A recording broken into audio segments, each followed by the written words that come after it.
76 men escaped, 73 were caught, and 50 were marked for death. This was what happened when the gloves came off. This is the story of the killing order. The method was cold, calculated, and designed to leave no witnesses. The condemned men were taken in pairs and small groups from their cells. They were told a lie: "You are being transferred to a new camp." They were driven away in pairs by Gestapo agents in plain clothes. For many, it was the first time they had been in a car in years. Some even enjoyed the ride. Flight Lieutenant Tony Hayter was 24 years old. The car he was in pulled over in a secluded wood near Görlitz. The Gestapo officers told the two men to get out and stretch their legs, to relieve themselves. It was a ruse as old as tyranny. As the men stood there, the officers drew their pistols from behind and shot them in the back. The official report would read, "Shot while trying to escape." A lie, repeated 50 times. But the Gestapo, in their obsession with bureaucracy, made a fatal error. They kept receipts. They filed expense reports for the fuel used to drive their victims to the execution sites. They filed for the mileage. They created a perfect, undeniable paper trail of their own war crime.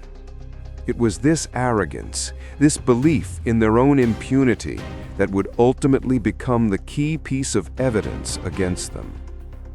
Even within the German military, the Sagen order caused shockwaves. The camp commandant, Friedrich Wilhelm von Lindeiner, a professional soldier, was appalled. He protested, but the Gestapo had taken the matter entirely out of his hands. The rule of law had been replaced by the rule of the secret police. When the Red Cross inquired, they were given the same lie: shot while trying to escape. But no one believed it. In 1945, the truth was unearthed. Allied investigators hunting for war criminals found the files, the gasoline receipts, the orders, the damning list itself. The men who carried out the murders were hunted down. 14 of the Gestapo killers were found guilty. 13 were sentenced to death by hanging. The commandant who had opposed the killings testified for the prosecution. Justice, cold and delayed, was finally served. The Great Escape endures as a legend of courage and ingenuity. But we must remember that legends often have a dark shadow. The 50 forgotten men were not just casualties of war. They were the victims of a calculated, secret murder, a testament to the brutality that flourishes when the rules of civilization are abandoned.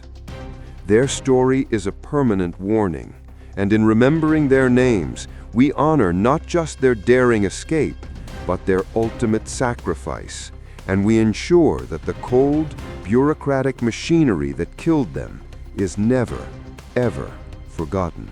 This is the face of a dead man. He just didn't know it yet. In the spring of 1944, his name was placed on a secret list, a list signed not by a military commander, but by a dictator in a blind rage. This is not a story of a prison break. This is a story of the revenge that followed.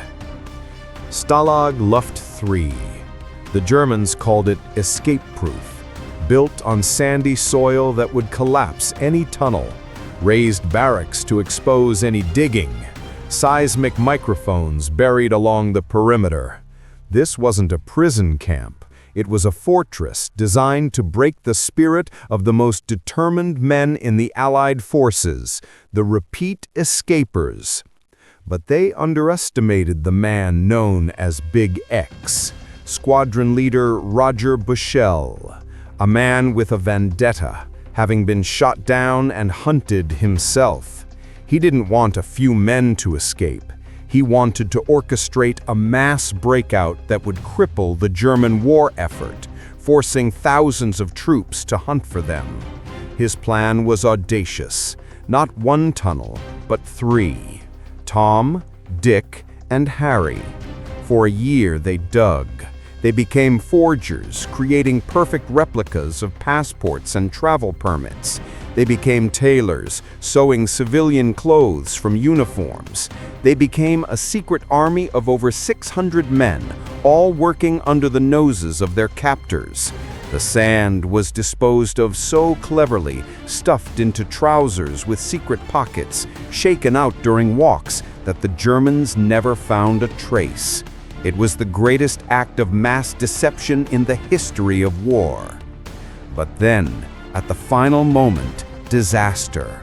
The tunnel exit, calculated to emerge in the cover of the forest, came up short, right at the tree line. They were exposed. Every second in that exit shaft was an eternity. The first man out froze. The escape was happening, but it was a race against the dawn. When the news reached Hitler at the Wolf's Lair, his rage was apocalyptic. This was more than an escape. It was a humiliation on the world stage, the master race outwitted by their prisoners. In his fury, he issued a Sonderbefehl, a special order. He summoned the 2 most feared men in the Reich, SS Reichsführer Heinrich Himmler and the head of the Gestapo, Heinrich Müller. Himmler gave the order to Müller. More than half are to be shot. But Müller, the consummate bureaucrat of death, needed a system, a list. He didn't want all 73 recaptured men. He wanted to send a specific message. He wanted the leaders, the organizers, the repeat offenders, the British, and most of all, he wanted Roger Bushell. Back in the Gestapo jails, the recaptured men waited.